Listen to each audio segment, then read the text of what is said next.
এটা হচ্ছে ঢাকার ইমামগঞ্জ, চকবাজারের ঠিক পাশেই। তো চিন্তা করলাম হাঁটতে হাঁটতে আপনাদের সাথে আরও কিছু কথা শেয়ার করি।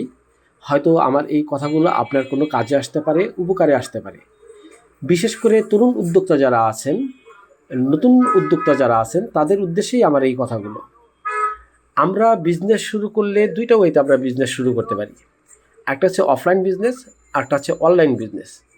অফলাইন বিজনেস কোনটা? ট্রেডিশনাল বিজনেস যেটা, সেটা হচ্ছে যে আমরা একটা দোকান অথবা শোরুম নিয়ে আমরা নিজেরা ছোট পরিসরে কিন্তু আমরা বিজনেস এলাকা ভিত্তিক বিজনেস শুরু করতে পারি। আর অনলাইন বিজনেসের সাথে আমরা কম বেশি এখন সবাই পরিচিত। তো এই বিজনেসগুলোর কিন্তু আরও অনেকগুলো মডেল আছে, যেমন B2B বিজনেস মডেল আছে, B2C বিজনেস মডেল আছে। তো B2B বিজনেস মডেল কোনটা? যেটা হচ্ছে আপনি একজন বিজনেস ওনার, আরেকজন বিজনেস ওনারের কাছে যখন আপনি প্রোডাক্ট পাইকারি দরে বিক্রি করতেছেন, সেটা হচ্ছে B2B বিজনেস মডেল। আর B2C হচ্ছে যে আপনি একজন বিজনেস ওনার সরাসরি কাস্টমার কিংবা কনজিউমারের কাছে প্রোডাক্ট বিক্রি করতেছেন। তো B2B বিজনেস বলি, B2C বলি, অনলাইন বিজনেস বলি, অফলাইন বিজনেস বলি, যেটাই বলি না কেন, যে কোনো প্রোডাক্টের ক্ষেত্রে সবচেয়ে গুরুত্বপূর্ণ জিনিস হচ্ছে প্রোডাক্টের সোর্সিং। অর্থাৎ প্রোডাক্টের সোর্সিং যদি আমরা ভালো না করতে পারি, অর্থাৎ কেনার সময় যদি আমরা লাভ করতে না পারি, বিক্রির সময় কিন্তু আমাদের লাভ করাটা অনেক ডিফিকাল্ট হয়ে যায়।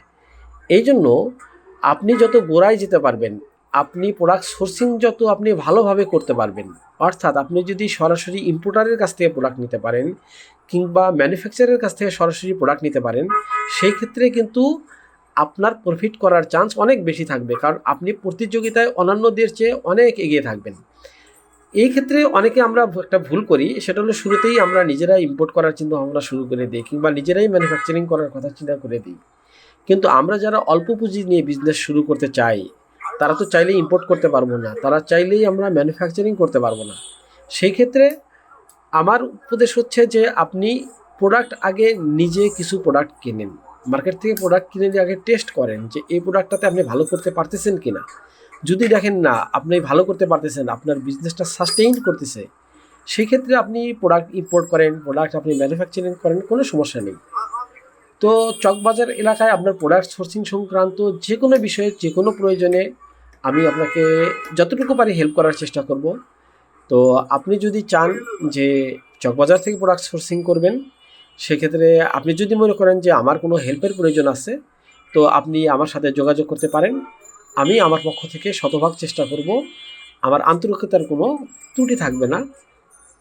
ভালো থাকবেন, আপনার বিজনেসের জন্য শুভকামনা থাকবে। আল্লাহ হাফেজ।